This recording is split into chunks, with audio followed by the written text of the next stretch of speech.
A vlog. This is a keynote I gave, my second keynote. I gave two at ComplexCon.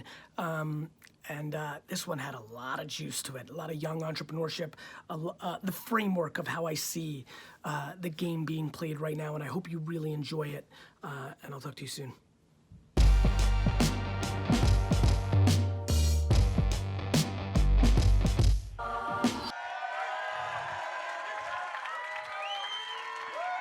Thank you. Thank you, guys. Appreciate you. How's everybody? Hell yeah. Good. So Ferg didn't make it this morning, so we switched it to this afternoon. Now Ferg's not making it again, so he asked me to apologize on his behalf. You know how rappers do. So what I really want to do, the mic is set up here. I'm going to rant a little bit, but for a lot of you, I know that a lot of you know my 2 cents, my spiel. I know a bunch of you came through the booth, so I want to thank you so much for that. I appreciate you supporting K-Swiss and I. But the mic's there. I highly recommend. I'm probably going to go into it in like 10 or 15 minutes, so if you've got questions, this is kind of the opportunity, so feel free to start lining up over there. My man, that's not wasting time. So cool, let me set up a little bit of a framework before we get into the Q&A. Talk about a little bit what I want to talk about. First of all, it's super amazing to be here because just the vibe of this event is a lot of fun for me because, as some of you know, I grew up a baseball card kid, right? And as soon as I walked down to the convention, I was like, oh shit, I know this flavor.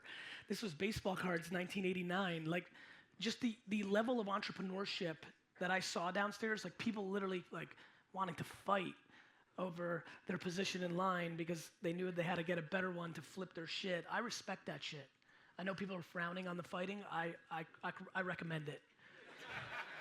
People are trying to eat, you know, like, so that was amazing. And just the level of culture. And then more importantly, like, you know, I'm old, so I grew up where everybody was kind of divided when it came to hip hop and culture, and everybody kind of stayed in their own lanes. Just watching this generation bleed into each other, white, brown, yellow, black, green, like it's just fucking incredible. And I honestly, like, people shit on millennials all the time. I think some of you know I'm like the reverse. I think the fucking millennials are the best. Like, I know nothing but lazy people that are older, so I don't, you know, maybe a little entitlement just because things have been good, so you don't know the difference. You know, how many people under 30? Raise your hand. Right, so for all of you, the big thing that you need to keep in mind is you haven't been punched in the fucking mouth yet, right? 2008, 2001, you know, 2000, you know, 9/11, you know, the stock market crash, the Bear Stearns shit. Like, the biggest thing that you don't know yet is when the whole economy crashes, you go from being an entrepreneur of a t-shirt company to working at Bank of America because the money gets sucked out of the system. So I'm not trying to frown on anything. I'm trying to put everybody in the right perspective. Everybody under 30 here understands it better. The places that people pay attention to, which is the only thing I give a fuck about, the way you guys collaborate with each other and have love for each other, way better than ever before. The only vulnerability that this room has is lack of blood pouring out of their mouth. And I mean that because there's so much money in the system. Like, it feels normal to sell shit through Instagram until 20% more people don't have money to spend on stuff, and then the shit gets tight. And so I highly recommend, where I'm going with that is not like, where I'm going with that is get practical. A lot of people are just not practical. A lot of people taking money and instead of investing it back into their business, buying dumb shit. There was a whole lot of dumb shit buying downstairs today. There was. There was a bunch of people that bought shit to make money. That's good buying shit. There's a lot of people buying shit downstairs today to close the gap on insecurities they have.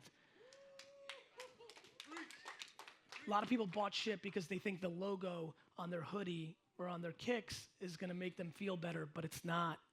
And it's gonna speed up the process of you losing, not the other way around. So we need more practicality in the space, that's for sure. But if you came to this, and clearly you did because we're here, but I'm talking to the people watching.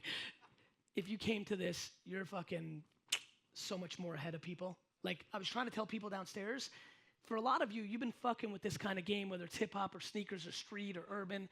You've been fucking with it probably maybe even your whole life, right? or maybe for a little while.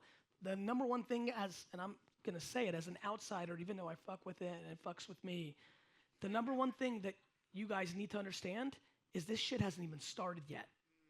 Everything that's happening here is what it's gonna be. You think that's what it is right now because that's your reality, because you haven't lived in enough places, tasted enough shit, and been in enough rooms. For example, Nike's a big shot downstairs, but why do they spend 90% of their advertising money on dumb shit that you don't pay attention to? Why did Under Armour go from being in the game to being completely out of the game? Nobody gives a fuck about Under Armour here. How did that happen in 36 months? Because they acted like Nike. So be real smart about what's going on. Be real smart at what's going on. I heard somebody say Durant, fucking Under Armour was sitting on Steph Curry at the fucking Apex, right? Jordan Spieth at the Apex. They got Tom fucking piece of shit Brady, right? I get it. My man, this is me taking it easy, my man. And so they had all that, and you know what they couldn't do? The thing that comes natural to everybody in this room, they couldn't trade culture. They put out piece of shit sneaker after piece of shit sneaker. They took for granted where your attention was, and they thought if they're gonna drop the Steph Currys, they're gonna do that as a 3-minute commercial during the NBA Finals, and you guys were all off watching the finals. It went to commercial, you took out your phone, and you're looking at highlights at Dunk on Instagram, not the fucking commercial. People don't get it. You get it. Here's what you don't get. You fucking lack patience. All of you that just came through my booth, all your fucking questions, they all came down to the same shit. Too many of you talk about being it, but you're not living it. You wanna be about patience and hustle. It's fun to say, to me, it's fun to tweet that you're a fucking entrepreneur. It's a lot harder to bleed 15 hours a day, every day for 15 years. One of my best friends in the world, Dustin Singh, 4th row back, that man and I drove back from Mount Ida College the day we left college. We drove back, we yapped it up, reminisced. It was it was over. Reminisced, got to the parking lot around 3 o'clock that day. We hugged it out. He went on his way, took a train. I walked into the liquor store as a 22-year-old, and I talked to that man 5 to 15 times for the next 8 years. True? Fucking worked. Was patient. Fucking bled. Grinded. For real. Not, now it's made up my narrative as an entrepreneur and it's cool. I lived it. There's not a lot of people that know it, but he does. He knows the truth. He knows in college, I went fucking home every weekend on the Amtrak. Not Excel, I wasn't fancy back then. And fucking went and worked, and I'd come back. I left for the weekends. He also knows I didn't go to class, ever. He was also phenomenal at video games. He should be an esports star, but that's another story for another day. Nonetheless, the bottom line is, the difference, when people ask me questions or when I talk or things of that nature, the difference is I lived it. I don't just talk about it. And I get why you don't want to do it. And it comes from insecurity. You're worried. You know why you guys aren't patient? Because you want to win already to fucking stick it to your fucking parents, right? The reason you're impatient is less about you wanting to buy certain shit, though a lot of you are fucked up on that bullshit game. It's more because people are telling you you can't, you decide to do your own thing, and now you're on the clock and everybody's watching and your grandma's telling you should have stayed in school. But you've got to understand, it doesn't matter if you win in the first half. It doesn't matter if you're up 17 going into the fourth quarter. You've got to win the actual game. You need to be shit on in your 20s and 30s so then you can fucking clown on people in your 40s and tell them I fucking told you. You understand? And the best part is you gotta love the fucking losses. Do you know how happy I am right now that they put a C before the K in my last name and misspelt it? I'm being dead serious. Like this is going great. I love your admiration. The number one thing I'm excited about right this fucking second on stage is they misspelled my fucking name. Cause I look at that and I'm like, yes. Cause I love losing. You know why I gave up on the Rangers and the Yankees? Because they won championships. You know why I fuck with the Jets and the Knicks? Because they suck. And that is the fundamental difference. And I promise you, my friends, it's binary. This whole thing, your fucking life is binary. It's a 1 or a 0. It is black or is it white. You are either gaining or you're declining. There is no in between. You're not kind of passive right now. You're not kind of in the middle. You're either winning or you're losing, right? And you've got to understand that all the things that you want, of course they should be hard. Do you understand the audacity? Do you understand that if you make $400,000 a year, that means you've entered the top 1% earners in this country? People talking about millions as like, I gotta make $1 million as like an entry point. And they don't even understand that 99% of people in America don't make $400,000 a year. We've got the whole game misframed. Everybody's confused. Let me tell you what you should focus on. A, you need to do some shit you like. Because if you don't, you will be outworked by somebody who loves that thing and they will beat you. That's the problem. If you don't love it, somebody will beat you because they love it, and that means they'll work 18 hours a day because you fucking love it, and you're working 11 because you like the money that comes along with it. Or 8, or supposed to be working 10, but it's really 4, and you're bullshitting and watching YouTube for 6. And so I am confused by people's inability to be humble, especially this audience. And I'm stereotyping, but let me tell you something that's pissing me off that is the great advantage of the collective culture downstairs. I think the reason I'm patient, and I think all the strengths I have about all the things I'm preaching right now, is because when you don't come for much, you already know. You already know that like you can be happy if you have a good household. You already know that you don't need a whole lot of stuff. You already know one nice pair of kicks is enough if you can't afford another. You already know. In life, you have 2 situations, binary. And they're both winning formulas or they're losing formulas.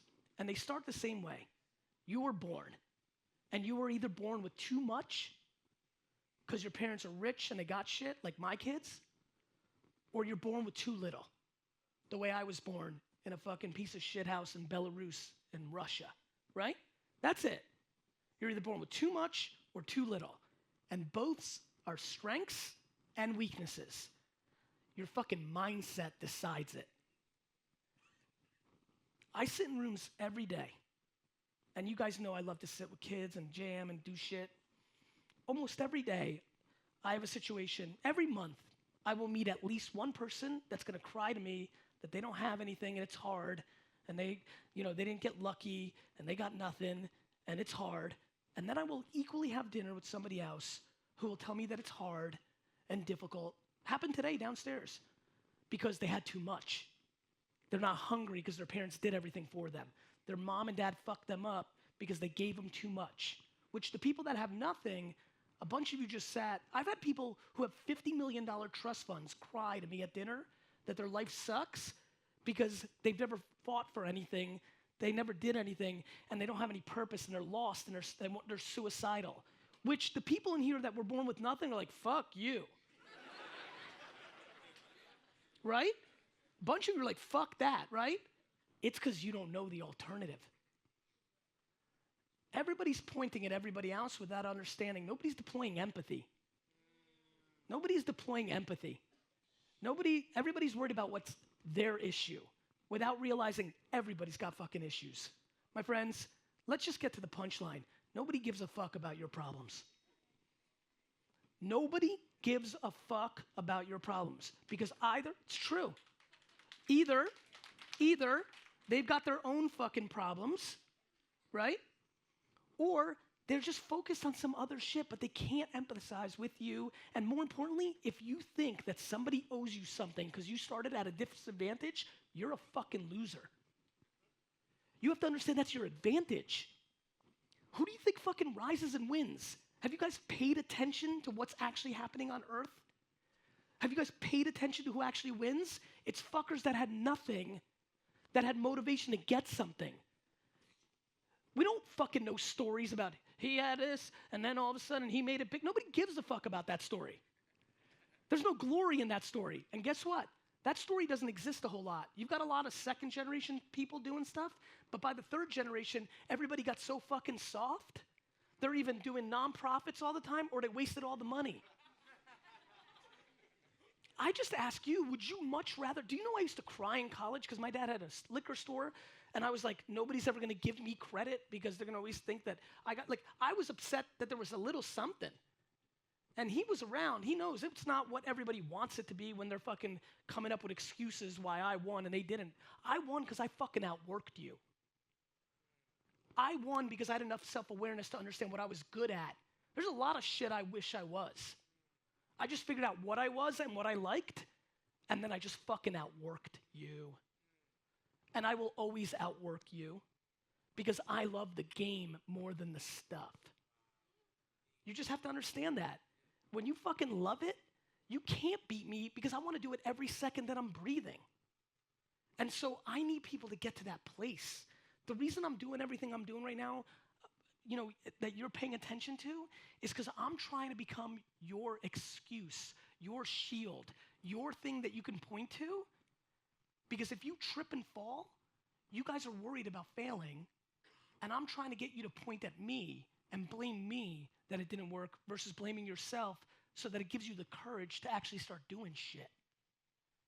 The only way you're gonna get the thing that's been running through your mind, the only way you're gonna get on that plane that you think you wanna be on when you were sitting downstairs eating french fries with your homie and chopping it up and saying what we're gonna be in 7 years, is if you fucking outwork everybody, figure out what you're good at, bring value to the people you're trying to sell, and just rinse and repeat forever till the end.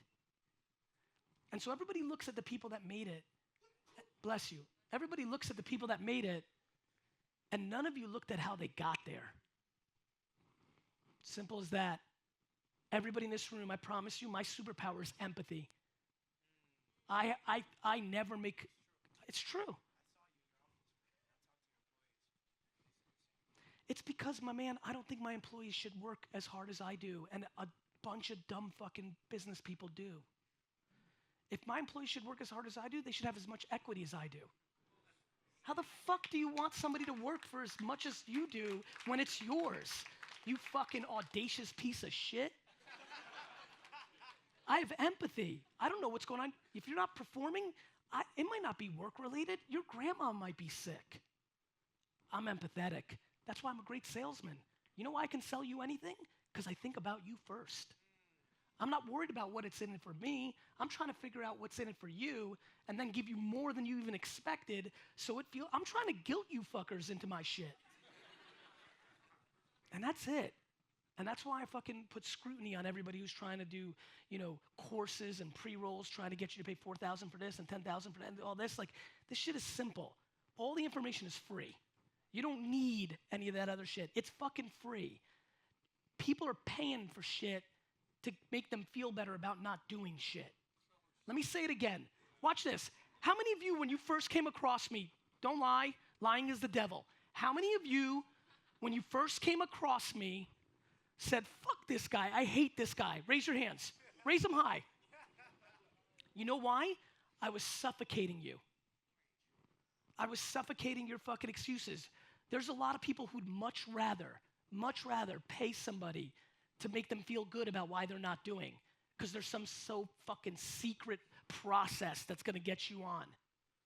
Let me give you the secret once and for all right here. Work.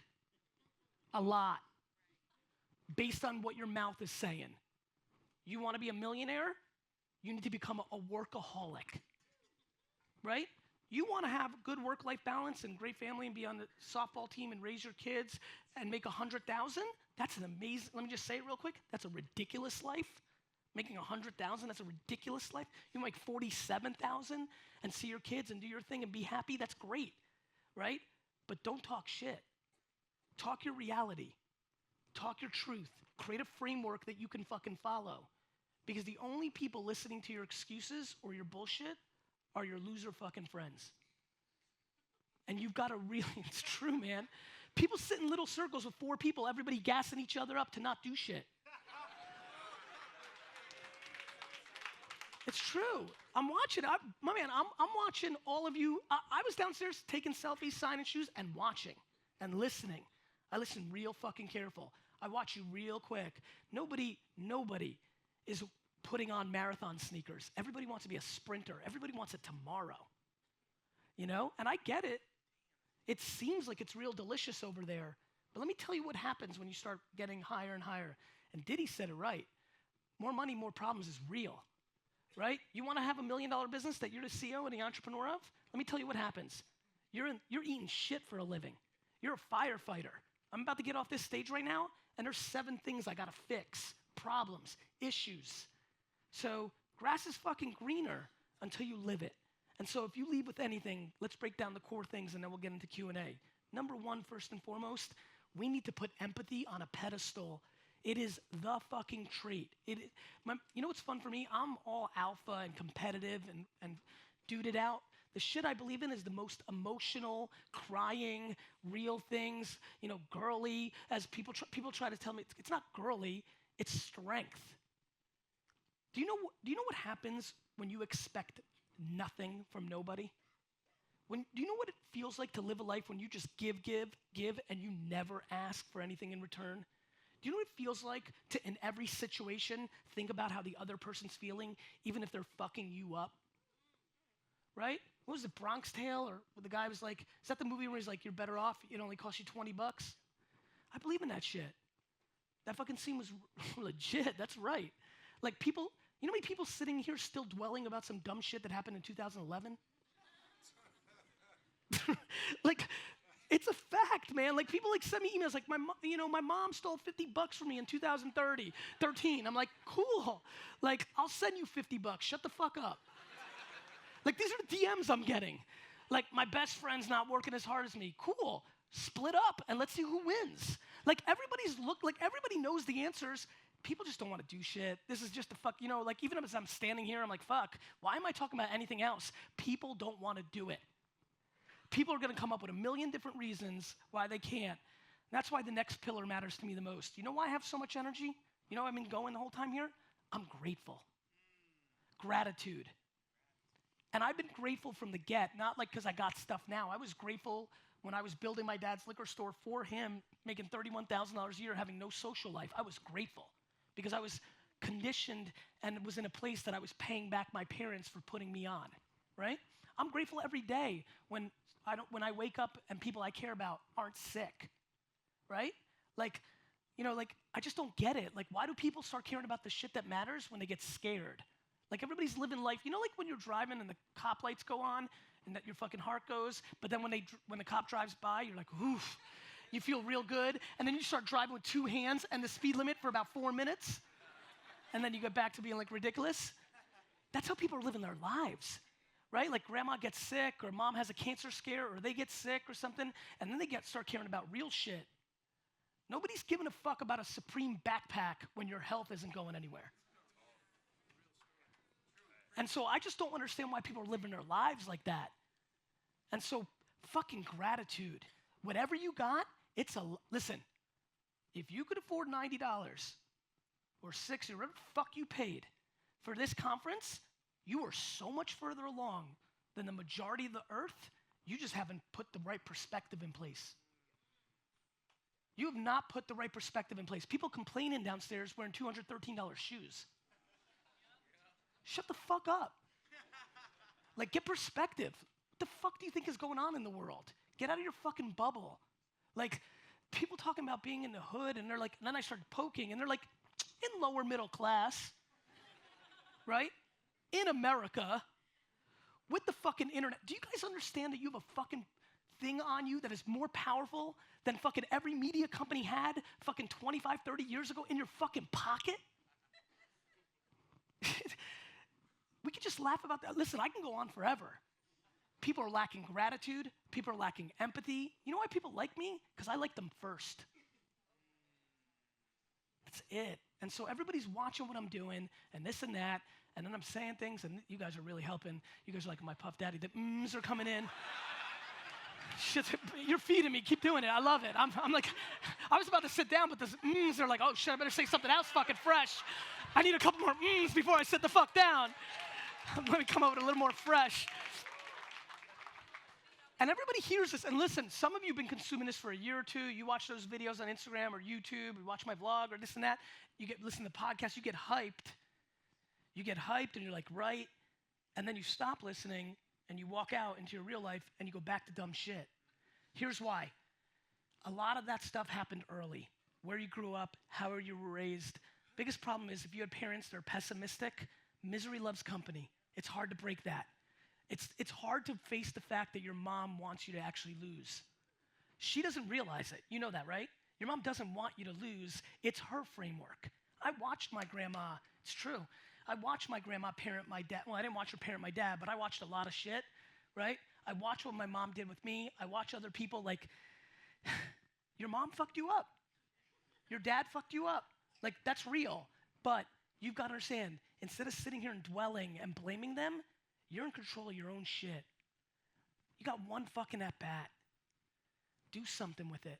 And now, honestly, now that you have this, guys, do you understand why Harvey Weinstein and Kevin Spacey are getting called out? It's because the internet is now the middleman, not 5 to 10 media companies run by 10 old white guys.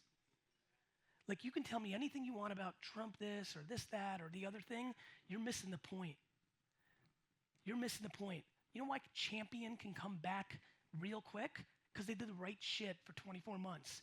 You know why everybody wears fucking Stan Smiths? Because they put them on cute girls on Instagram 3 years ago. You know why people drink LaCroix fucking sparkling water? Because they spent their money on Instagram. You know why Under Armour isn't winning? Because they didn't. I'm not mad at Under Armour. I'm just using it because you just lived the last 5 years and watched which brands won and which ones didn't. And so, like, it's funny to me just watching it. You get it.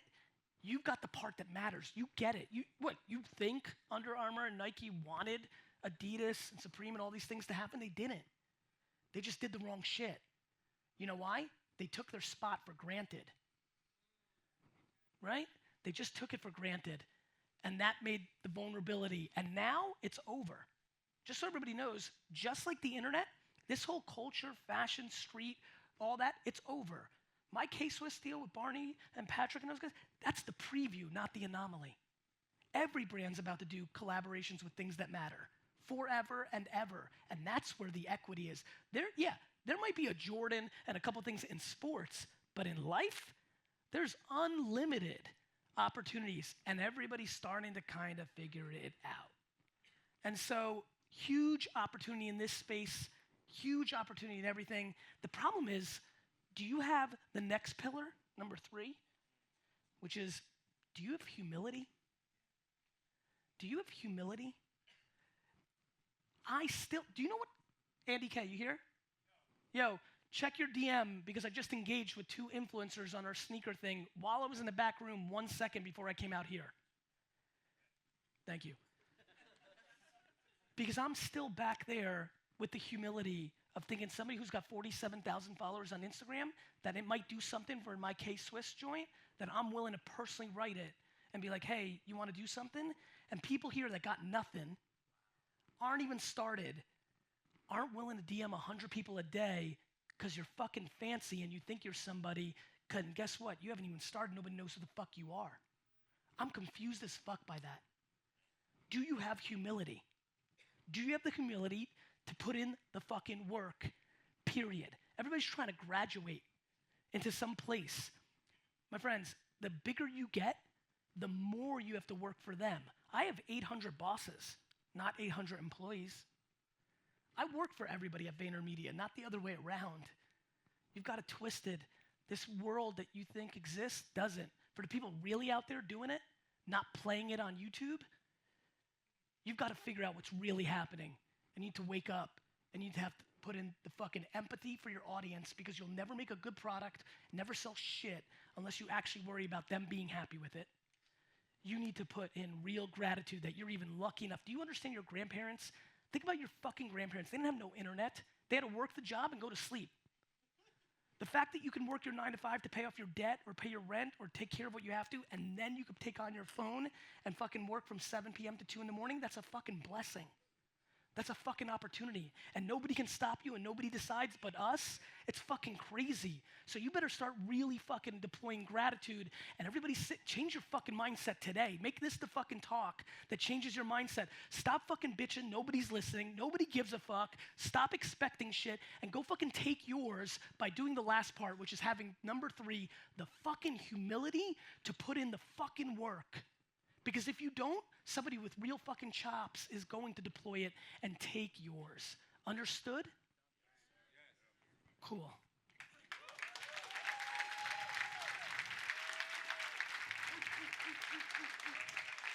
Now that you've got your mind right, it's about one thing. Understand where the attention is and make shit for it.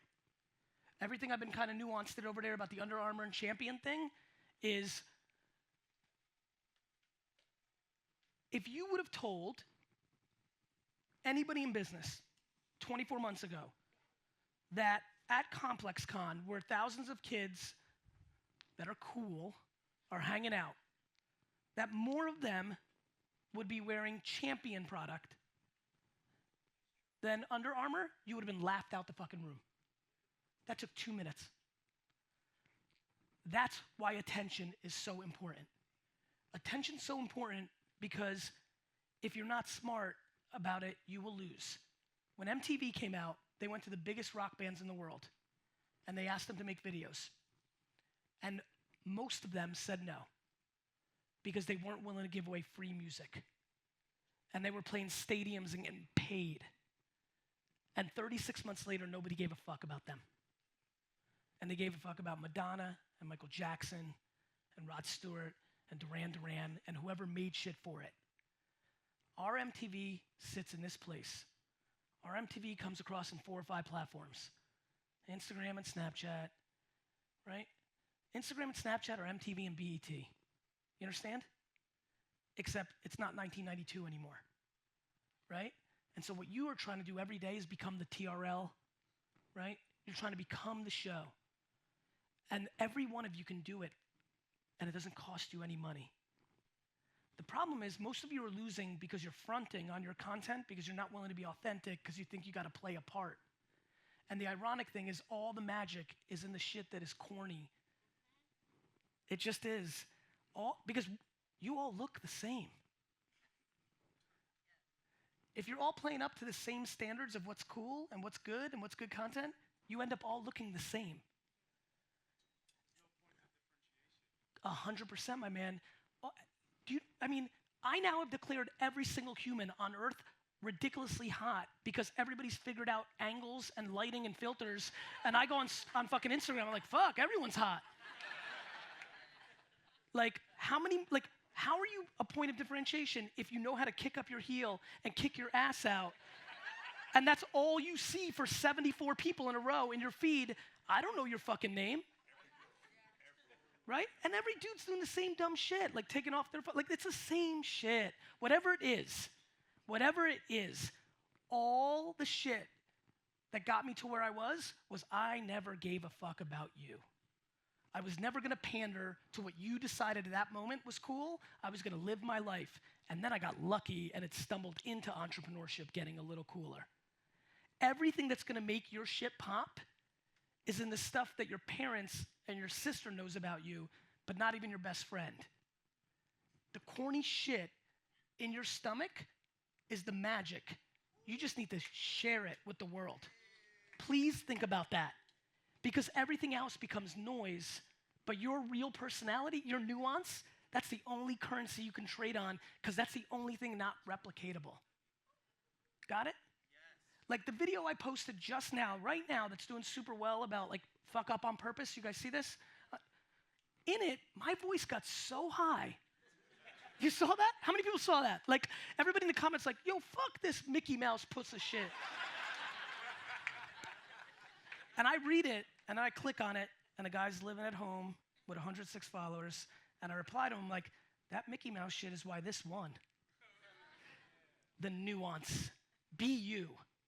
Be fucking you, because it's the only shot you got at beating somebody else. And I'm very proud of this space. This space, culture, street, hip-hop, was a space when I was a kid that rappers made up their origin story because if they grew up in a middle-class family, the market wouldn't accept them. People made up their shit. Like they once visited their uncle in Compton and they're like, yo, I'm from Compton. I'm so proud of this space that now we accept regardless of the angle, skin tone. It's incredible what you guys have done with it. So you can't be scared of anything. Just be you. It's all you got. Thank you. Let's do it. What's up, Gary? Hey, I just want to say thank you. For the two guys leaving, this is the best fucking part. The Q&A is where the fire is. This is like going to be the best question, too. I know you were in Oslo just like a few days ago. Now yes. You're here. I know my parents never had this like communication from millennials. So I just want to say thank you for giving back when we didn't. Like my parents never had this and we have this now. It's awesome. So my question is kind of left side. I don't know, but I don't really get to have this like. So entrepreneurs that are making it that have a lot of success. Let's say you become a multimillionaire. So I'm going to use you for an example. It's okay. Kind of like a marriage question.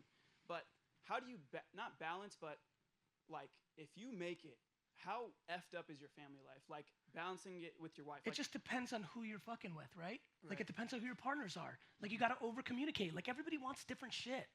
Like it could be really fucked up. Right. Or like your kids are like, hey dad, why aren't you ever home? I know you're out like spending time with. My dad was never home. I didn't see him until I was 15 and dragged him to his liquor store and we have the best relationship ever and I love him with all my heart. Right. Like guys, the current state of political correctness and how you should parent, how you should live, what age you should get married at, like, that's all bullshit. Like, there's only one story, like yours. You need to communicate with the people you give a shit about in your inner circle, in the next circle.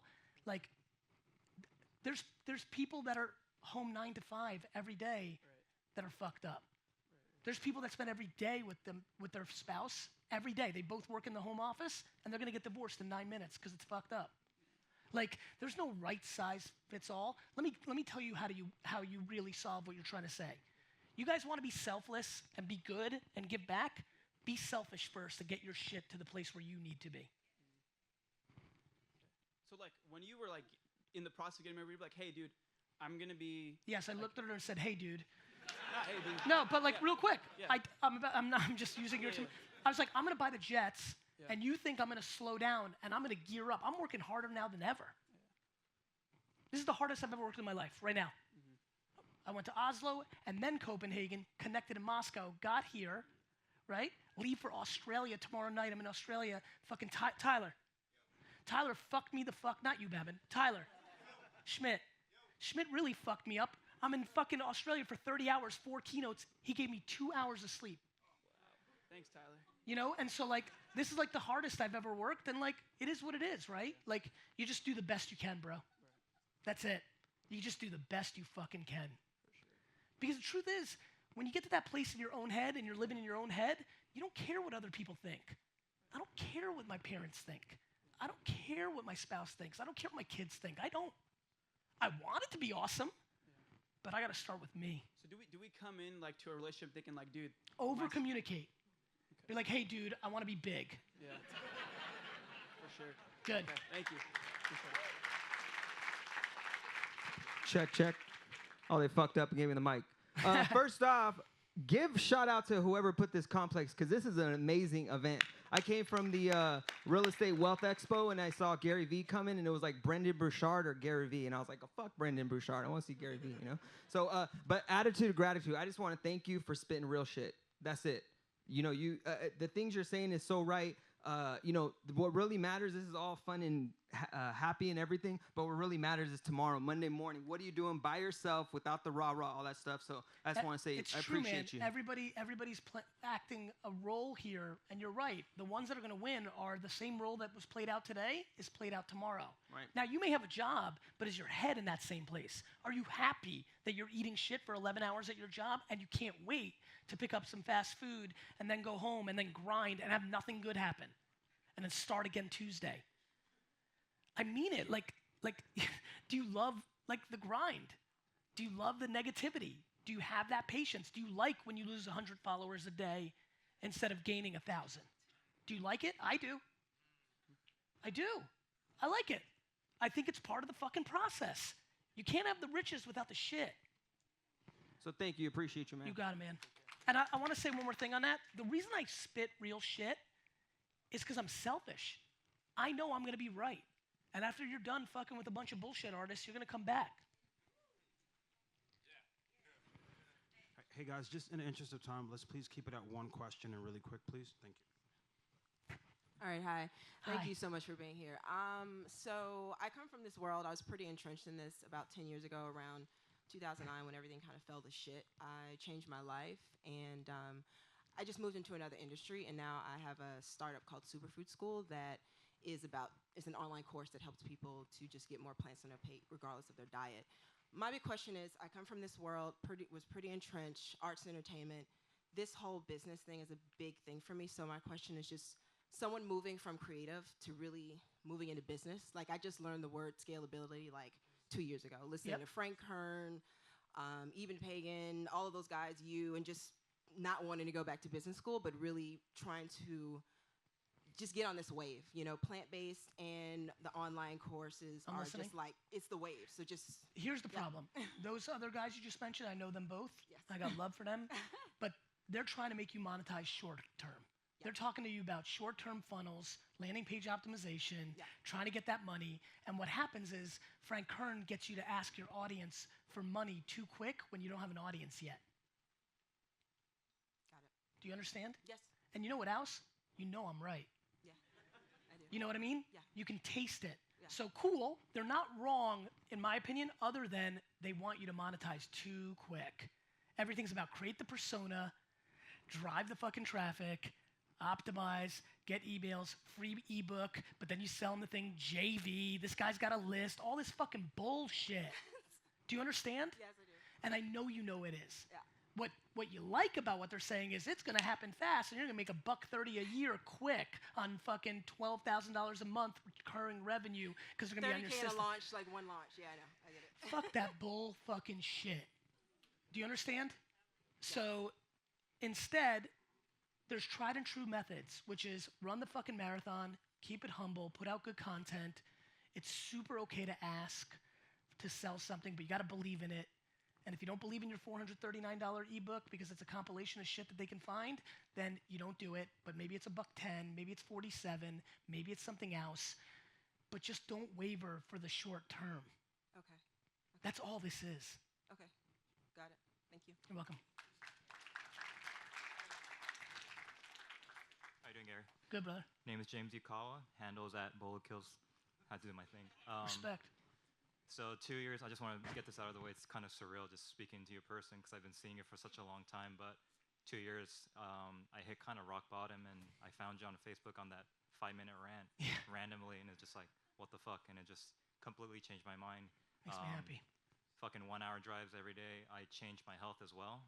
I took your advice. I lost 30 pounds. Like, everything did well for me. So You look fucking great. thank you. So I took your advice and I've been doing it, but now I'm at that. My question is, I'm at that point now where it's I hit my limit. I've done everything I can, but now I need people to help me out. Why? So, like you said, I had tripled down all on my strength. But Okay. I don't want to. Good. I don't want because I you got know, it. Yeah. So let's go to the next part. So my next part is Do I'm you- trying to find people to help me out, and Good. there's a lot of people that want to help me out, but I have this weird issue in my head where it's like I feel like I need to repay them, but you know, That's a good. lot of people are always like, "Don't worry, they just want to help you out." But No, I know at I the think end of that's the good. day, I have the same thing. Like when people come through on my team, work for free, work for cheap, I'm like, I fucking owe them for life. Yeah. There's nothing wrong with that. So I know you do Take a the lot chance. Yeah. So I know Have you, people come on. They might bring you value. Then it's easy to do right by them. The other one's even more interesting. You bring somebody on, you know, sorry to point at you, like you bring somebody on, you know, and they suck, right? And you still do good by them because that's your operating system. There's nothing wrong with that. But how do you Pick people. not pick people, because there's people that are on my team that want to help me out and So want go to ahead. succeed, but I know a lot of people in my team are, you know, financially unstable and whatnot like that. And then I know you say like do internships, do Yep.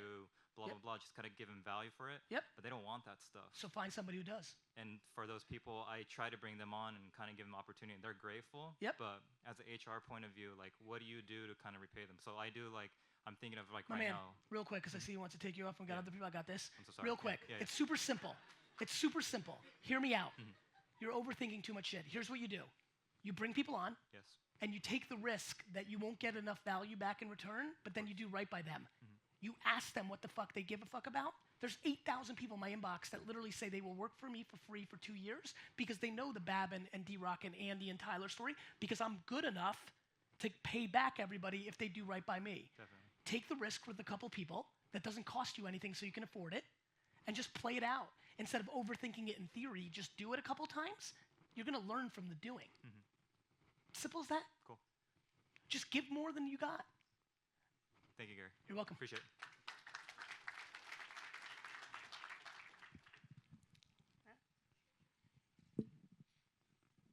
Hi, Gary. How are you? I'm good. My name is Mai, and I came to America in 1975 as a boat person from Vietnam. Amazing. Thank you. I dealt with racism, bullying, poverty, the whole bit. Yep. So I decided to write a book. What, in your opinion, would be the best way to market this book? Because I'm an unknown writer. Yeah. No one knows who I am. So I would go to Instagram and I would type in #bully, #Vietnam, #everything in your life. And I would look at the most popular people on that hashtag every hour, every day, right? And then you would look at them and somebody put #Vietnam because that's where their family's from and they have 7,000 followers. And you DM them and you tell them you want to send them the book. And it would mean the world to you if they would shout it out. You do that 100 times a day. Okay. You'll probably get 1 in every 1,000 to say yes. Okay. Once you wrap your head around that, you just keep doing it over and over. I'm okay with rejection. Of course you are. You were bullied and you faced racism. You're fucking set. You've won already. Guys, I'm being serious. Like, if I could ever convince all of you that your shortcomings and your detriments are your strengths, you would win. Like, if I was 6'4" and ran like a gazelle, I'd play for the Jets instead of owning them. I really need everybody to have that one sink in because it's the most important one. So that's it. Do that. Okay. You got Thank it. you. Good luck. Hey Gary, How so are I'm you? a little nervous. I'm Don't sorry worry. if I'm a little close to Don't the worry. microphone or whatever. You're great. But so I own a media company. I just founded it about 3 months ago. I'm very passionate about what I do. I feel like I have a very good drive and like a good product. Yep. So my question is, how can I get more of that product in front of the right people? How can I get the right collaborations? I mean, obviously coming Ask. here, ask. Yeah. But I mean, like, for example, you go like to Instagram, you DM 100 people a day. You ask, 1 in every 500 is going to say yes. actually, I guess let me ask a different question. So Okay. yeah. Sorry. Go ahead. Go ahead. Go ahead. so It's cool. It's cool, man. If Go you ahead. were Go to fast. start, if you were in my shoes and I'd you want to ask. start a media company, I'd ask. My man, that's what I did. Everybody thinks I was put on. I built my dad's liquor business for him. I was 32 years old, 34 years old when I started VaynerMedia, and I had no equity in Wine Library. I had nothing. I built my dad's liquor store for him. I had zero. I was 34 years old, and I never made more than $150,000 a year, even though I built a $60 million business for my dad. I had no money. AJ was graduating from school. I had no savings because I bought an apartment from everything I saved, and as some of you know, I finally invested in Facebook and Twitter. That launched me, but I finally did that. I had no money. Do you know how VaynerMedia started? I asked a bunch of people that were buying wine for me if they wanted the way they saw Wine Library grow for their own business, and some dude gave us an $80,000 thing. 4 of AJ's friends work for free. Mike Boyd. Boyd, you here? Hey, Boyd, tell these fuckers how we did it. Mike, tell them where you slept some nights. Floor, multiple nights. Say it again. I slept on the floor at the office multiple nights on purpose because I wanted to. People didn't get paid. People didn't get paid. People didn't get paid. You know, it's so fun to have Boyd and have Dustin here because they know the truth. They know me before this. You think I'm joking. You think my daddy gave me a liquor store. You're fucking confused. Do you understand? You know what I did, bro? I fucking asked. You know why? I don't give a shit when people say no. You know what that means? Somebody finally says yes and you fucking start. You want collabs? Ask them. You want to do something with A Boogie? You want to do something with Champion? You want to do something with Chris Stahl? Fucking ask them. yes, sir. That's it. So actually, let me ask you this: can I collab with you? Let's go. You should have started with the ask. Hi, I'm Lila Hart, stand-up comedian living in Los Angeles, originally from Seattle. My question for you is, how do you remain so fearless in your entrepreneurial endeavors, and why does kindness matter so much to you? Kindness matters because my legacy matters to me way more than anything else, and that's how I live my life. And the way I stay fearless is there's no alternative. I'm not scared of losing because I don't allow any of you to judge me. Guys, you're only scared to lose because you're worried about what other people are going to say. My losses are my losses. Get the fuck out of my system. They're my losses. You think I give a fuck what you think? You think if I lost everything, your comment of, I fucking knew it, he was a snake oil salesman, he never had anything, you think that would bother me? That shit would fucking motivate me, because when I rise again like a phoenix, I'll stick it in your fucking mouth. I'm fearless because, and listen, I know your story. We've interacted a little bit at that Vid Summit. Now here, like, you've dealt with way fucking worse than fucking somebody firing you or your business failing. So you're fucking good too. Thank you. You're welcome. Compliments, come make some noise. Garyvee's in the house, baby. Hey, he's feeling it. He's feeling it. Come on. He's feeling it. Respect, respect. So real quick, just They to keep give it people, tight around here. So just to give Go ahead. people some context, I met Gary for the first time downstairs. Definitely became the biggest fanboy of all time. D-Rock definitely captured it. I was just like, yo, Gary, I love this shit, man. You hooked me up. But 14 months ago, launched a podcast called Purpose in the Youth. Yeah. It's about unfolding the stories of passionate people. Yes. After graduating college, Yes. needed to find that passion. Yes. You've given me so much value. D-Rock, shout out to Babin. He's been on the podcast. Thank you, bro. Shout out to your entire team. Thank you. You've given me so much value, and I know for a fact that one day we will be in some type of partnership for can't this wait. podcast. In the meantime, Yes.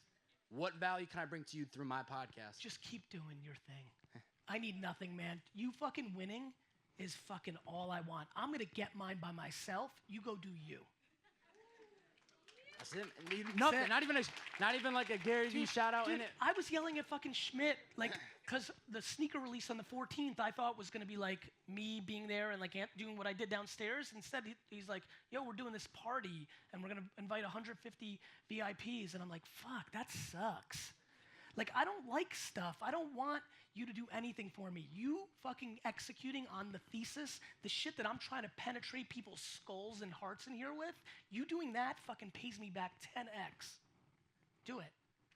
All day.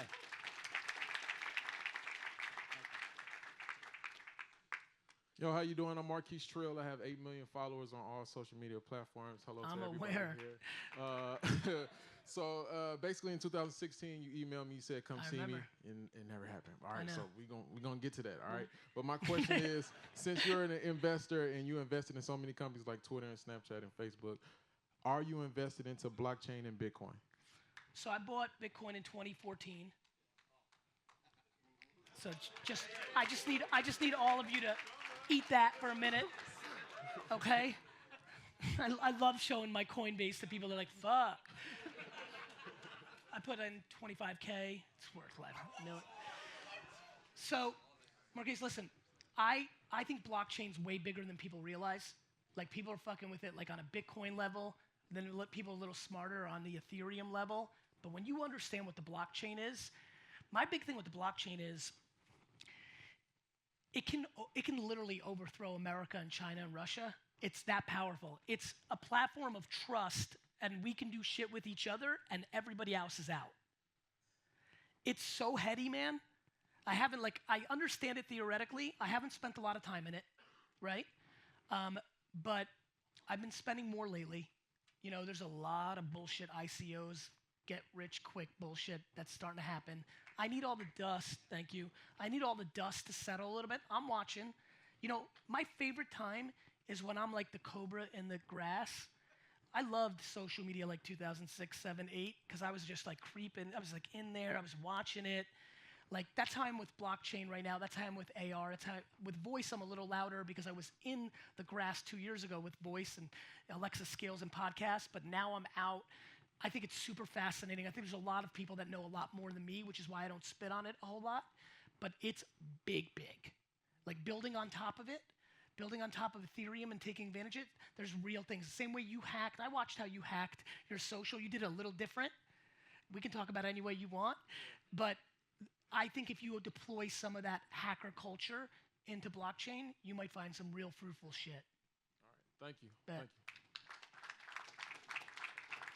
Yo, what's up, Gary? My name is Luke Panko. I met you downstairs for a chat. I remember.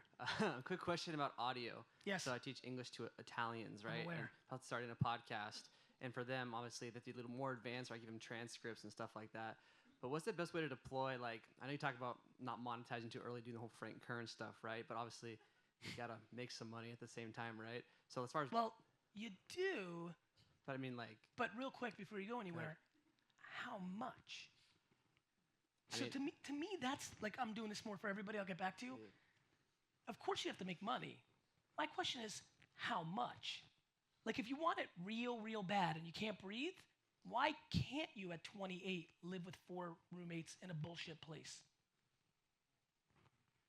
I thought you told me you wanted it so bad. There's a great Russian saying, it doesn't translate into English. I've never heard it as an English expression, but it basically translates into, you can't put your ass on 2 toilets, right? Mm-hmm. And that's what everybody's trying to do here. Everybody wants it and wants to build a big business, but they also want the money in the short term to live that lifestyle. So, you know, we've talked 4 times already here. My big thing, I mean it, and I'm excited. We've talked, you know, my big thing with you that I'm trying to figure out is at 27, 28, right? Mm-hmm. Like, I need you to really realize that you should just, I feel like you could win based on our 4 interactions here. No, listen, I'm being serious with that. I don't think it's a negative. I'm trying to make everybody understand that I've been paying attention for the last 12 hours. I just think you're impatient. And I guess I'm trying to balance, like, I don't need, like, it's crazy. You need almost nothing. You know that, right? Yeah. I just need you know enough, that you could legitimately go on a social media campaign and sleep in people's houses and have no rent, right? You know that, right? Yeah. You guys know that, right? You just don't need that much money to live. But, like, you got to make some, right? You got to sell. Why? Like, just give all free shit. No, don't The longer make you money. give free shit and you're good, the more you'll get back at the end. The person that can hold the breath the longest wins. Well, then you got to, like, have a side job or something. Then, Yeah. Right? For, like, ever. Yeah. Like 10 years, then you wake yeah. up, okay, now. That's exactly what you should do. I brought the 2017 Flip Challenge to all the creators because if you're going to the Goodwill and the garage sales and shit like that and making $400 a week that way, well, then you don't have to sell bullshit fucking courses on your podcast, which makes everybody unsubscribe to your bullshit. Will you be in my podcast? What's that? Will you be in my podcast? You do 40 episodes and I'll be on your podcast. All right. Can I shake your hand? Can I shake your hand? No? Okay. Thanks, Gary. Hello. Hello.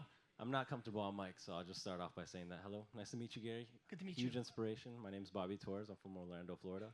What up, Bobby? Quick question. Yep. I work in the tech sector, so I'm asking you as an investor. Yeah. What's your thoughts on augmented reality and virtual reality and the opportunity in this industry and for our generation? I think AR is huge, and it's here, and you should look at it. And with the new update on the iPhone and the kit, everybody here should understand augmented reality. You're living it. That's why all that shit that Snapchat's doing, a little butterfly pops up, or you throw up fucking rainbows. It's here. It's here. I like it. Consumer VR, I hate. I think it's 10 years away. Nobody here has spent 3 hours in a VR world in the last month. That shit's super far away, but when it gets here, that shit is gonna be big. And I think when everybody realizes, you know, it's fun to talk to a young crowd. The fact that all of you are gonna wear contact lenses in your life and your brain is gonna switch from real life to augmented reality, like Santa Claus is sitting here and having this keynote with me, to virtual reality where you switch into a world, this mixed reality world that you're gonna all live in, you think all this technology is crazy and fly now? You think like the iPhone X is rad, facial recognition, this is fucking garbage. This shit's garbage to where we're going in 10 years. And so there's some kid in here who's gonna make $10 million a year selling virtual fucking sneakers, but it's gonna take 15 years. Fair enough, fair enough. I'm working in that space right now, so it's, yeah. If you're doing it for B2B, there's a lot. Yeah, but if you think consumers are gonna fuck with VR, it's gonna take a much longer time than you think. We started in the consumer space and then pivoted. No shit. Cool. Thank you very much. You're welcome.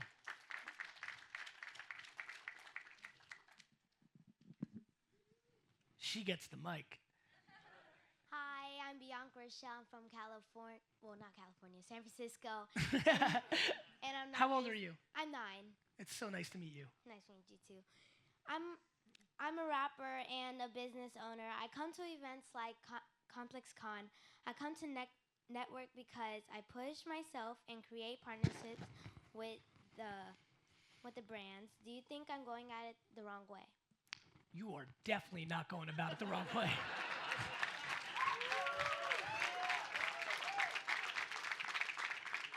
Little one, you might be going about it the best fucking way here. Are you enjoying it? Yeah. You love it? Yeah. What are you gonna do when you grow up? Well, I'm a rapper, so I dream about going on tours. Yep. Like everybody here, like they're coming to see you. I want them to be like that to me. I love that. Listen to me. Can I give you a real good piece of advice that's gonna be really hard for you to take, but please remember it, and hopefully when we chop up this video, we'll send it to you. Mhm. The number one thing you have is time. You have something in here that all of us envy, which is an extra 30 years, an extra 20 years, an extra 15 years. Do you understand? Yeah. You can't get caught up in the game that most 9 to 11-year-old entrepreneurs are getting caught up in that I talk to. Oh, what? You don't see what I'm doing on Musical.ly? Listen to me. That was funny, right? My life's funny. Listen to me.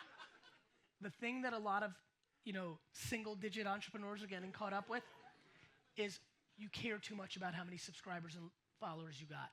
Yeah. If you promise me this, it will help you so much. If you just make the songs that are in your heart, if you just make the content you want, if I could get you to just never look at how many followers you have for the next 10 years, you will win.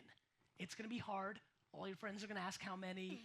Everybody here cares how many, and they're grown. But if you can get to that place where you don't care about that one thing, it will help you so much you could never imagine. Okay. Can I tell you something else? Yeah.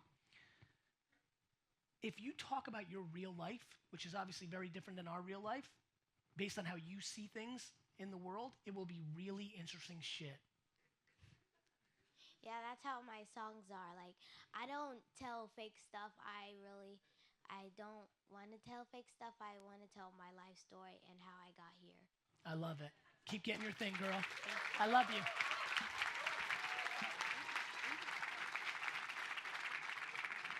Hey, let's Can you come up here? I want to take a picture with you. That's it, guys. Thank you so much for coming out. All of Gary's team, please just meet right here, and we're going to have you guys standing by to go backstage. All of Gary's team just right here. All the rest of the audience, go home. Thank you, guys. Have a good night. Yeah, hold on. We're going to you know what? Yeah, let's do this real quick. This would really matter a lot to me. This is when we can give some real love. It's real fun. Do you have an Instagram yet? Yeah. What is it? It's Bianca Rochelle, BIANCA_RICHEL.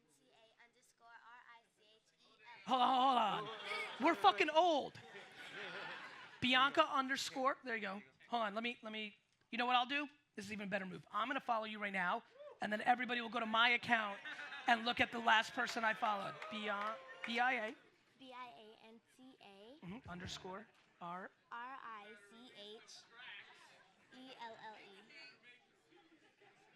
Okay. That's you, right? Yep. Yo, she's got 28.5. Let's get her to 50K. Okay. Thank you guys so much. I have nothing but love for you.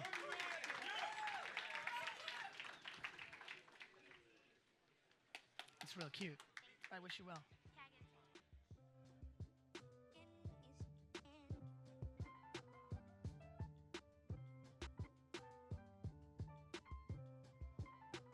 Hope you enjoyed. What was your biggest takeaway other than I have a shitload of Jets jerseys?